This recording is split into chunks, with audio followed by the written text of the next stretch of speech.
Hello everyone. तो लो जी आ गया खेसारी लाल यादव जी और मनी भट्टाचार्य जी और रक्षा गुप्ता का एक बहुत ही बेहतरीन वीडियो सॉन्ग जो कि फुल वीडियो सॉन्ग में रिलीज हो चुका है।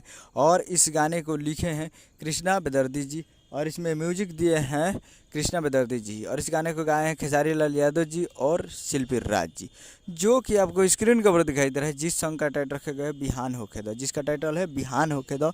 और वीडियो में आपको दिखेंगे खेसारी लाल यादव जी, रक्षा गुप्ता जी और मनी भट्टाचार्य जी। फिट में दो हीरोइन है, मनी भट्टाचार्य जी और रक्षा गुप्ता जी। और ये फुल वीडियो सॉन्ग रिलीज हो चुका है और एक मूवी का सॉन्ग है जिस मूवी का नाम है सन ऑफ बिहार। जिस मूवी का नाम है सन ऑफ बिहार और उस मूवी का काफ़ी बेहतरीन सॉन्ग है और ये फुल वीडियो सॉन्ग में रिलीज हो चुका है, जो कि काफ़ी बेहतरीन हमें मुझे लगा और काफ़ी बेहतरीन ही है। मूवी का गाना बहुत ही शानदार ही है।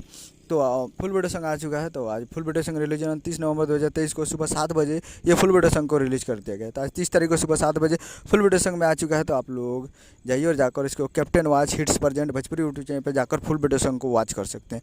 तो जाइए और जाकर captain watch hits present Bhojpuri YouTube channel पर जाकर देखिए और प्यार दीजिए। उम्मीद करूँगा वीडियो अच्छा लगा, चैनल को सब्सक्राइब बेल आइकन प्रेस करके चाहिए लाल जी के लेटेस्ट वीडियो अच्छा लगा वीडियो को लाइक कीजिए और चैनल को सब्सक्राइब कीजिए। मिलते हैं अगले वीडियो में, तब तक के लिए जय हिंद जय भोजपुरी।